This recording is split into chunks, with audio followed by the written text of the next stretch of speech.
말단 병사의 전설 제95장 주군님, 저희 영지의 초도 재정 자금은 7억 크레딧이었고 이번 달 총 수입은 20억입니다. 그중 10억은 본가에 상납했어요. 지출로는 소장농들 임금으로 3억, 군 급여와 장비 교체, 순찰정과 부양 차량 구입 등으로 5억 가까이 들었습니다. 가신들 월급도 지급했고요. 하지만 자금이 부족해서 관저랑 극히 일부 지역의 공공 및 기초시설만 개보수했어요. 이 부분에 1억 정도가 들어갔고요. 결과적으로 지금 남은 재정은 1억 정도뿐입니다. 유아원의 보고와 함께 하늘 위엔 해당 수치들이 홀로그램처럼 떠올랐다. 처음에 이번 달 수입이 20억이라는 말을 들었을 땐 민중들과 가신들 모두 눈이 휘둥그레졌다. 이전까지야 수입이 기껏해야 몇 억 수준이었는데 새 영주가 온 이후 단숨에 몇 배로 뛰었으니 놀랄 수밖에. 하지만 그 다음 나오는 지출 항목들을 듣고는 다들 식은땀이 줄줄 흘렀다. 아니 이게 무슨... 방금 들어온 돈이 순식간에 증발했잖아. 그럼에도 민중들 사이에서 강진우를 원망하는 분위기는 전혀 없었다. 강진우가 돈을 낭비한 게 아니라 전부 백성들의 생활 개선과 기반 시설 확충에 썼다는 걸 너무 잘 알고 있었기 때문이다. 가신들은 더더욱 그러했다. 예전 주군들이라면 수익금 모조리 자기 배 불리는 데 썼겠지. 그런데 이 주군은 가신 전용 부양차까지 사주질 않나, 공공설비를 진심으로 손보지 않나. 이쯤 되면 감동하지 않을 수가 없었다. 주군님, 정말 다른 분이셔. 강진우는 속으로 좀 이상하다는 생각을 했다. 어라, 나 유아은한테 별도로 자금도 줬는데 그건 왜 안 썼지? 영지 원래 있던 자금만으로도 이렇게 큰 변화를 만들어낸 유아은이었다. 그러면 자신이 따로 건넨 자금까지 활용했다면 이곳은 이미 대도시급으로 탈바꿈했을 것이다. 하지만 강진우는 굳이 지금 질문하진 않았다. 유아원이 뭔가 생각이 있어서 그렇게 한 걸 테고, 그럼 따로 물어보면 되니까. 회의 끝나고 조용히 물어봐야겠다고 마음먹었다. 보고를 마친 유아원은 불안한 눈빛으로 강진우를 올려다봤다. 아, 그냥 처음부터 따로 불러서 말했어야 했는데 왜 괜히 가신들 눈치 보다가 일이 됐지? 하지만 강진우는 아무 말 없이 고개를 끄덕였고 유아은은 그제야 겨우 안도의 한숨을 내쉬었다. 다행이야. 주군님도 눈치채셨구나. 내가 왜 일부러 아껴 썼는지. 그 뒤로 에이서, 임설인, 사일인이 차례로 나와 각각 맡은 영역에 대한 보고를 했다. 내용은 대부분 비슷했다. 지역은 기존 주택 철거 후 재건축 준비 완료. 구역은 재기획 수립 완료. 군대는 재정비를 마치고 본격적인 훈련에 착수 등등. 그런데 이들 셋이 공통적으로 보고를 끝맺을 때마다 꼭 한마디를 덧붙였다. 만약 10억 정도만 더 있다면 해당 프로젝트를 전면적으로 진행할 수 있습니다. 군 장비도 최신식으로 교체 가능하고 전투력도 한층 강화될 것입니다. 강진우는 머리를 굴리는 걸 썩 좋아하는 편은 아니었지만 바보는 아니었다. 보고를 듣다 보니 뭔가 딱 감이 왔다. 얘네, 지금 일부러 그러는 거잖아. 자금 부족, 영지 건설 중단, 군 장비 노후화. 이 모든 문제를 그 상납금 10억 탓으로 돌리고 있었다. 심지어 유아은까지 일부러 자신이 준 자금을 안 쓰고는 원래 있던 영지 예산만으로 운용하며 상황을 강조하고 있었다. 이거 은근히 본가에 반발 여론 조성하려는 건가? 강진우는 슬그머니 가신들 얼굴을 훑어봤다. 대다수는 에이서 일행의 말에 생각에 잠긴 눈빛을 보였고 일부 멍하니 있는 가신들을 제외하면 전부 반응이 있었다. 이거 내 가신들 다 보통 내기가 아니네. 그때 팽문영과 장민서가 자리에서 일어나 보고를 시작했다. 주군님, 경찰 부대 조직에 대해 보고 드리겠습니다. 기본적인 운영과 배치에 대한 설명을 끝낸 장민서는 잠시 숨을 고른 뒤 폭탄 발언을 던졌다. 현재 가신 3명이 주군님의 명령을 어기고 사적으로 군대를 보유하며 영지를 독립적으로 운영하려 했습니다. 주군님의 친위대 지휘 아래 저희가 이미 해당 가신들과 그 일가를 모두 체포했으며 현재 전원은 영지경찰청에 구금 중입니다. 주군님의 재판을 기다리고 있습니다. 이 말에 현장은 정적에 휩싸였다. 아무도 이 사실을 모르고 있었기 때문이다. 그럴 수밖에 없었다. 강진호의 여군 부대가 워낙 빠르게 움직인 데다 그 셋은 아직 아무도 연락하기도 전에 통째로 제압당했다. 팽문영과 장민서, 휘하의 경찰도 보안 유지 철저히 했기에 유출은 불가능했다. 가신들과 민중들은 모두 멍한 얼굴로 서로를 바라봤다.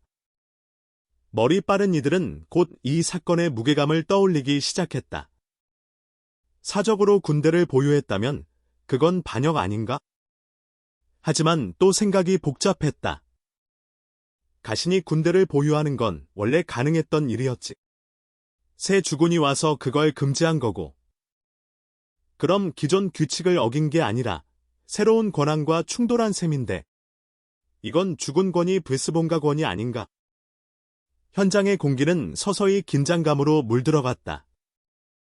이제 모두의 시선이 강진우에게 쏠렸다. 이 새 영주는 과연 어떻게 나올까? 재판. 귀찮네. 강진우는 턱을 괴고는 찡그린 얼굴로 중얼거렸다. 고개를 푹 숙이고 있던 장민서는 속으로 생각했다. 당연히 귀찮죠. 그 셋이 주군님의 명령을 어긴 건 맞지만 원래 가신들은 합법적으로 군대를 보유할 수 있었잖아요. 그런 권한을 주군님이 일방적으로 박탈한 건 사실상 본가에 대들겠다는 거라고요. 어찌 처분하시든 본가가 가만히 있을 리 없어요. 강진우는 한숨을 쉬더니 무심하게 말했다. 없애버려. 어차피 생활력도 없는 애들인데 풀어줘도 나한테 원한만 품고 계속 귀찮게 굴 거 아냐. 가둬놔 봤자 감옥 자리만 차지하고 식비만 더 들고. 아휴, 내가 왜 이런 고민까지 하고 있지? 장민서. 그는 툭 내뱉듯 말했다. 내 머리 아프게 하지 말고 그 반역자들 전부 총살시켜. 그 말투는 마치 오늘 저녁 뭐 먹지? 라는 식의 가벼움이었다. 장민서는 몸을 으쓱 떨었다. 그러나 명령은 명령이었다. 바로 고개를 숙이고 명 받들겠습니다를 외친 뒤 조용히 자리를 떠났다. 현장에 있던 민중들은 그 말을 들었음에도 전혀 충격받은 기색이 없었다. 오히려 조금은 통쾌해하는 듯한 분위기였다. 왜냐고? 첫째, 이곳은 오랫동안 가문체제가 지배해왔기에 주군이 가신을 죽이는 건 그저 권한 행사일 뿐이었다. 둘째, 이 세계는 전쟁과 혼란이 일상이다. 해마다 수많은 이들이 죽어나가는 삶 속에서 사람 죽는 건 별일 아니었다. 셋째, 복수심. 늘 멋대로 평민을 죽이던 그 가신들. 솔직히 다 죽어도 속이 시원치 않을 지경이었다. 고작 셋 죽은 게 뭐 대수냐는 분위기였다. 하지만 다른 가신들, 특히 그 셋의 실체를 알고 있던 자들의 얼굴빛은 심각했다. 토끼가 죽으면 여우도 슬프다던가. 강진우가 아무렇지 않게 단 한마디로 새 가문을 날려버린 거였다. 각 가신마다 최소 수백, 많게는 수천 명의 가족과 추종자들이 있었다. 그런 가문이 단 한마디로 사라졌다. 이 사건은 단순히 죽었다가 아니라 너희가 잘못하면 너희 가족까지 모조리 사라질 수도 있다.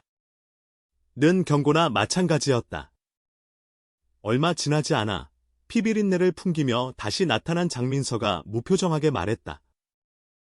주군님, 반역자들 전원 처형 완료했습니다. 그 말에 가신들 사이로 싸늘한 기운이 번졌다.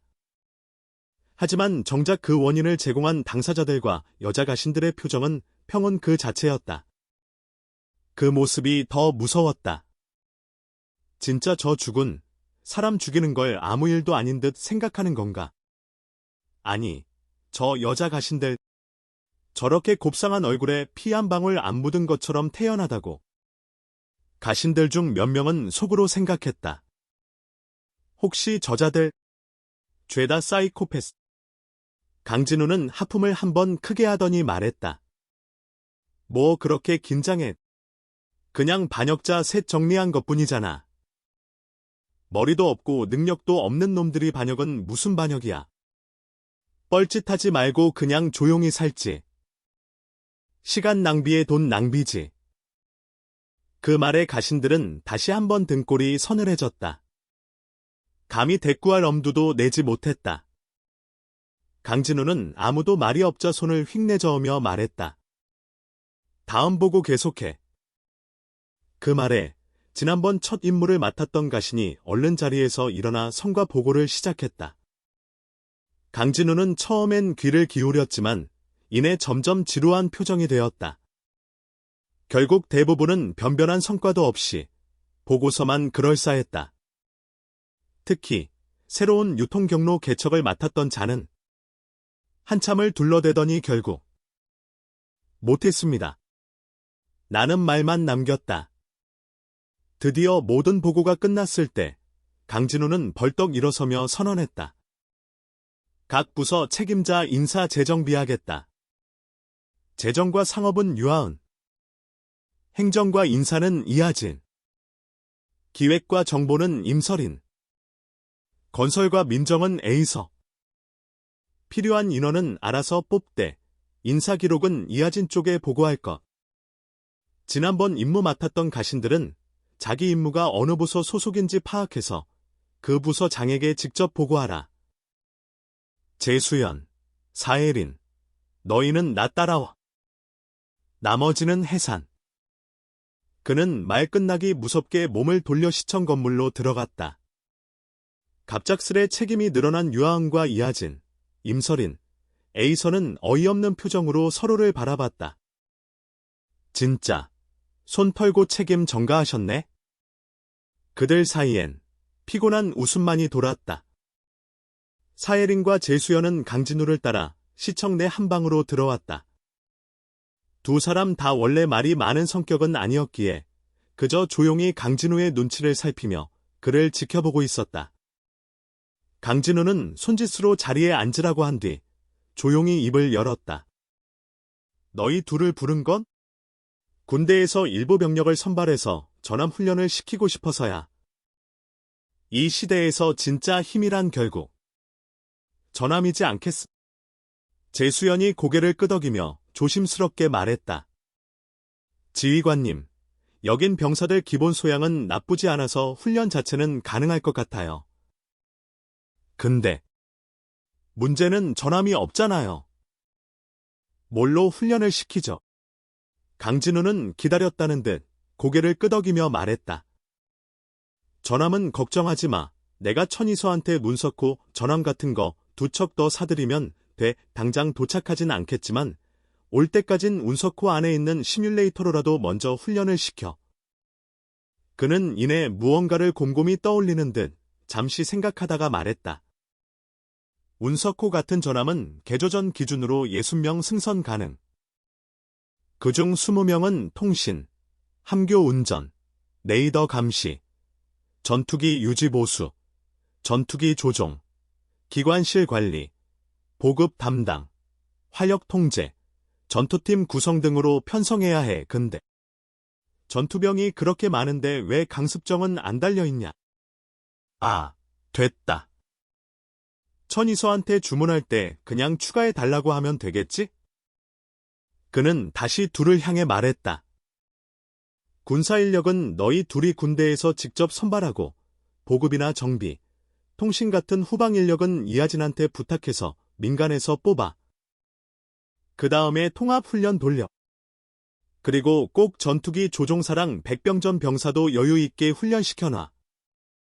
우리 나중에 항공모함 생기면 엄청 많이 필요할 테니까. 지금 있는 영지병사 4만 명 전부 다 전함 운용 가능한 전투병으로 만들 거야. 그 말을 들은 사이리는 갑자기 뭔가 떠오른 듯 약간 우려 섞인 목소리로 말했다. 주군님, 병사들 훈련시키는 건 괜찮은데 함장하고 간부급 인력은 훈련만으론 안 되는 거 아시죠? 무엇보다 실전 경험이 없어요. 이 중에 우주에 나가 본 사람도 거의 없을 걸. 강진우는 눈을 휘둥그레 뜨며 놀란 표정으로 되물었다. 뭐? 우주에 나가본 적이 없다고? 말도 안 돼. 사혜리는 피식 웃으며 말했다. 주군님, 여기엔 우주여행 같은 건 없어요. 여행사 자체가 없고 민간인이 함선을 소유하는 것도 거의 불가능하거든요. 그래서 평생 우주에 못 나가 본 사람 진짜 많아요. 강진우는 잠시 고민하다가 금세 대안을 떠올린 듯 말했다. 그럼 간단하네. 천이서한테 워페어 게임 캡슐만 대 주문하자. 나 해봤는데 이거 은근 괜찮더라. 전함 전술 훈련도 되고 가상으로 우주 체험도 가능하니까 처음 우주 나갔을 때 멘붕 오는 것도 방지할 수 있지. 제수연이 작게 손을 들어 조심스레 물었다. 주군님, 혹시 저희 자매들도 전함 지휘관 훈련에 참여해도 되나요? 강진우는 당연하다는 듯 손을 휘저으며 말했다. 참여해도 되냐고. 전부 다 참여해야지. 나중에 전함이 많아지면 누가 함장할 건데. 당연히 너희들이지. 나는 너희를 제일 믿는다고. 제수연은 그 말을 듣고 속으론 뿌듯했지만 곧 표정이 무거워졌다. 하지만 그럼 주군님의 친위대는 누가 맡나요? 전 아직 영지 병사들의 충성심이 걱정돼요. 결국 우리는 나중에 그럴 일이 있으니까요. 사예린이 갑자기 조용히 제수연의 말을 끊었다. 목소리는 차분했지만 단호했다. 그 부분은 걱정 안 하셔도 됩니다. 제가 이 중주성 사람들을 관찰한 바로는 이쪽 사람들은 수백 년 동안 가문체제 아래 살아온 덕에 뼛속까지 뭐랄까 복종 DNA가 박혀 있어요. 그녀는 홀로그램 단말기를 켜며 이어 말했다. 데이터에 따르면 중주성은 지난 수백 년간 아무리 가혹한 폭정이 이어져도 한 번도 반란이 일어난 적이 없었어요. 다른 지역이라면 상상도 못할 일이죠. 그리고 주군님, 혹시 이곳 학교를 가보신 적 있으신가요? 이 아이들은 교육을 처음 받는 순간부터 이렇게 세뇌당합니다. 주군의 말은 무조건 옳다. 주군은 곧 진리다. 라고요. 세뇌 교육. 강진우는 눈이 휘둥그레져 깜짝 놀랐다. 그도 과거 어떤 국가들이 자국 아이들에게 애국심이라는 명목으로 세뇌 교육을 시켰다는 이야기를 들은 적은 있었다. 하지만 눈앞에서 실제로 그런 교육이 이루어지고 있다니 충격이 컸다. 말라 연방이 사분오열된 것도 결국 저런 교육을 안 해서 그런 건가? 제수연은 고개를 갸웃하며 물었다. 그런 세뇌 교육을 한다면서 왜 강가에 충성하라는 내용은 안 넣었을까요? 사혜리는 피식 웃으며 설명했다. 예전엔 넣었죠. 하지만 문제는 강가는 분봉 체제니까요. 각 가신들이 자기 영지를 챙기기 바쁘다 보니 당연히 세뇌 교육도 자기한테 유리하게 바꿔버린 거예요. 그래서 지금은 주군에게 절대 복종이라는 메시지만 남아 있어요. 누구든 자기 주군이면 충성을 다하고 명령은 무조건 이행합니다. 민병대는 걱정 안 하셔도 되고 오히려 우리가 주의해야 할 건 자기 영지를 가진 가신들입니다. 이 말을 들은 제수연은 곧장 몸을 일으켜 단호하게 말했다. 걱정 마십시오, 주군님. 제가 직접 선발하고 훈련시켜서 주군님만을 지키는 최정의 친위대를 만들겠습니다. 강진우는 고개를 끄덕이면서도 어이없는 듯 웃음을 지었다. 사예린 말대로라면 내가 이 병사들을 데리고 본가를 상대로 반란을 일으켜도 애들이 두말 않고 따라올 기세인데. 이건 충성심을 넘어서 거의 광신인데. 그는 속으로 씁쓸하게 중얼거렸다. 이런 국민성이 말라연방에만 있었어도. 에휴. 어쨌든 중주성을 중심으로 세력 키운 건 신의 한 수였네. 이후 몇 가지 세부 사항을 정리한 강진우는 다시 운석호로 돌아갔다. 문제는 그가 천이서의 연락처를 도저히 기억 못하고 있다는 점. 다행히 그 번호는 전용 스마트 선글라스 안에 저장돼 있었다. 강진우는 선글라스를 착용한 채 바로 천이서에게 통화 연결을 걸었다. 아, 천이서. 나 이번에 전함 2척 더 살게. 이름이 뭐더라? 어쨌든 그 운석호 같은 걸로. 따로 개조는 안 해도 되고 원래 설정 그대로 줘. 이 대신 함선당 강습정 20척씩 추가해줘야 돼. 알지? 그리고 말인데. 상차처럼 물자 풀 장착한 고급 수송선 서비스로 끼워줘야지. 예전 같았으면 천이서는 적절하고요 주군님 하며 울상이 됐겠지만 지금은 오히려 그 반대였다. 문제 없습니다. 곧바로 처리해드리죠. 물자는 하루 이내로 발송됩니다. 강진우는 눈을 가늘게 뜨고 되물었다. 응. 저번엔 왜 한 달이나 걸렸는데?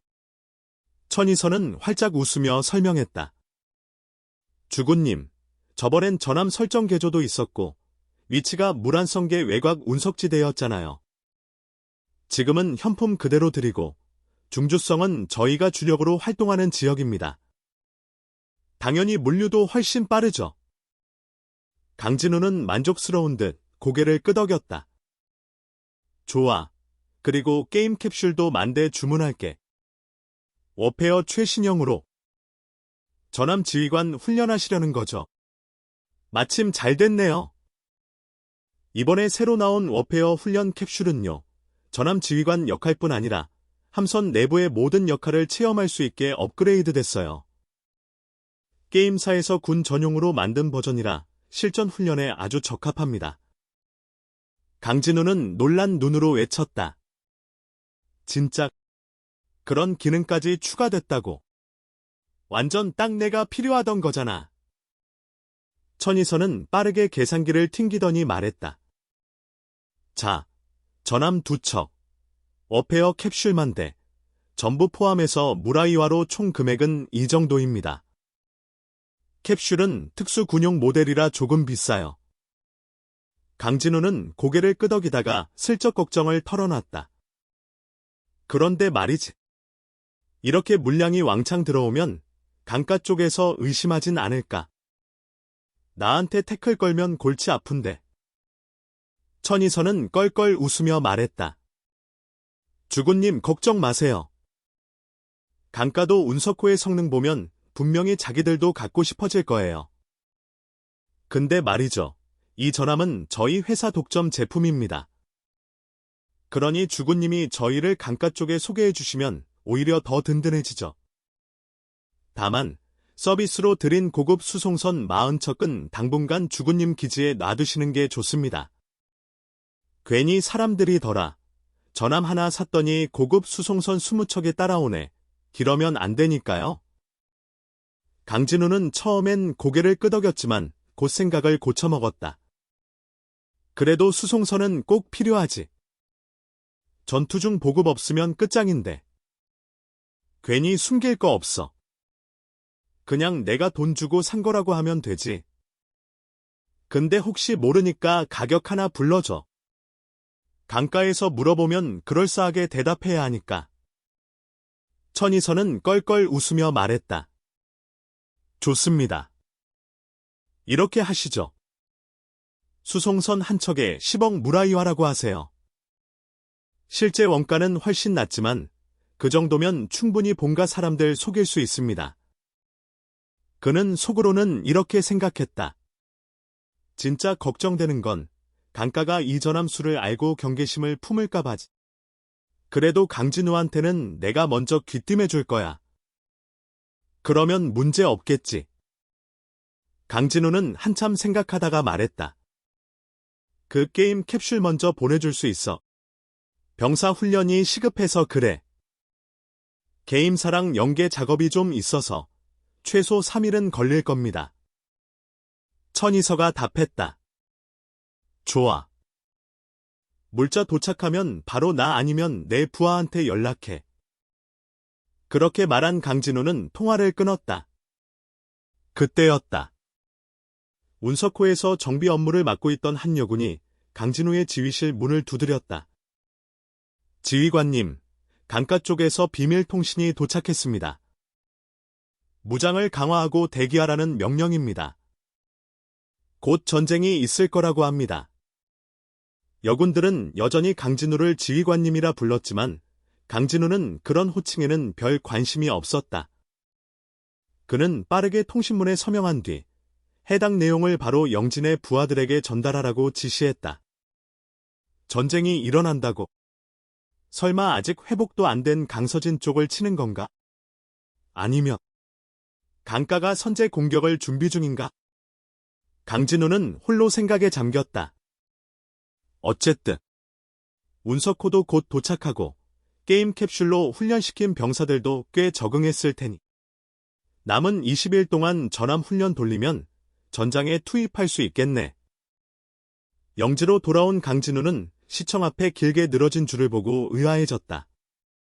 아이부터 노인까지 남녀 가릴 것 없이 줄을 서 있었고 더 흥미로운 건 남녀가 따로 줄을 나눠서 서 있는 점이었다. 이거 뭐지? 설마 돈 주는 날인가? 궁금해진 강진우는 질서 유지를 하던 병사 한 명을 붙잡았다. 아, 이게 무슨 줄이야? 설마 오늘 무슨 수당 나오는 날이냐? 처음엔 누가 자신을 붙잡았나 싶어 불쾌한 얼굴을 하던 병사는 그가 바로 주군님이라는 걸 알아채고는 얼굴이 하얗게 질려 재빨리 거수경례를 올렸다. 주군님. 이건 이하진 대장님께서 전함 후방 인력 모집을 시작하셔서 그렇습니다. 아, 그런 거였구나. 강진우는 고개를 끄덕이며 감탄했다. 이하진이 진짜 빠릿하긴 하네. 그런데 고개를 돌려 줄을 다시 살펴보던 강진우는 뭔가 이상한 점을 느꼈다. 저기 꼬마랑 노인은 뭐야? 후방 인력이 아니라 관광 온 거 아냐? 저기 있는 애들이랑 노인네들은 왜 서 있는 거야? 걔네도 후방 지원하겠다고 온 거야.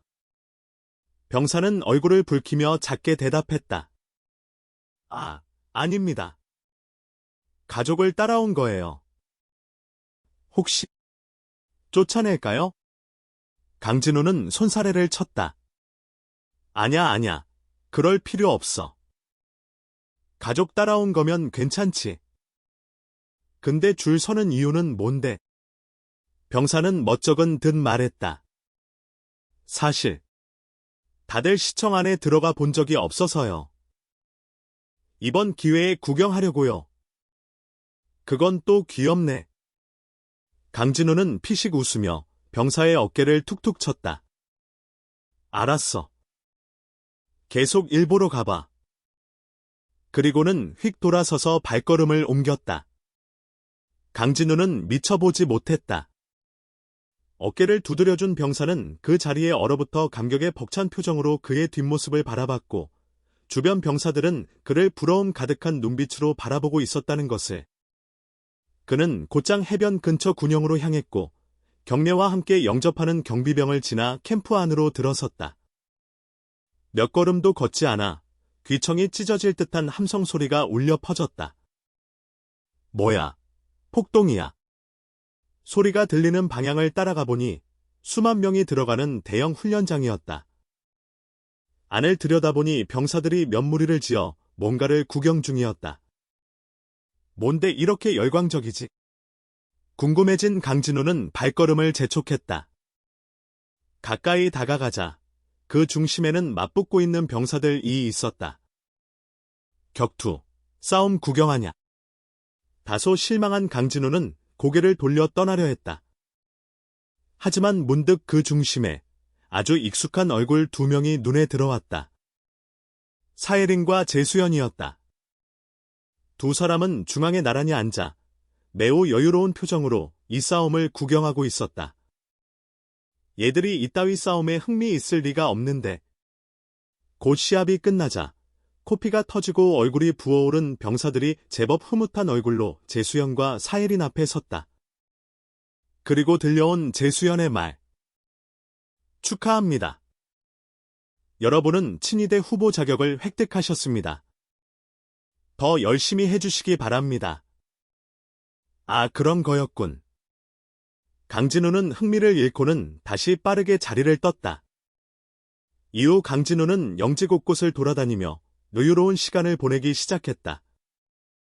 하지만 해성 중심부는 조금 불편했다.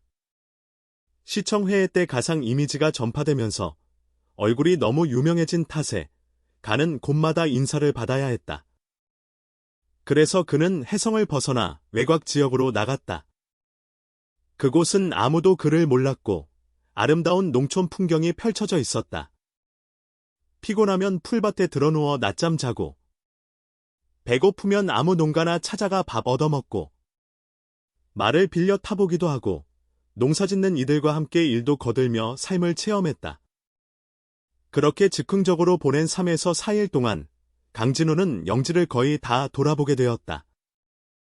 대부분의 주민은 그의 정체를 몰랐지만 저 사람 뭔가 있어 보인다는 인상은 확실히 심어졌다. 그 와중에 운 나쁘게 일부 여전히 군림하려 드는 가신들과 마주치기도 했다. 그들은 강진우를 알아보자마자 바닥에 엎드려 꿈쩍도 하지 않았다. 아직 잘못된 짓은 안 했군. 기분이 괜찮을 때는 발끝으로 엉덩이를 몇 번 툭툭 차주는 걸로 넘어가 주었다. 이런 장면을 본 주민들은 그제야 깨달았다. 저 사람, 그냥 귀족이 아니네? 우리 영주의 영주인가? 며칠 뒤, 다시 해성으로 돌아온 강진우는 1만 대의 최신형 어페어 게임 훈련 캡슐이 도착해 있는 걸 보고 감탄을 금치 못했다. 오, 드디어 왔구나.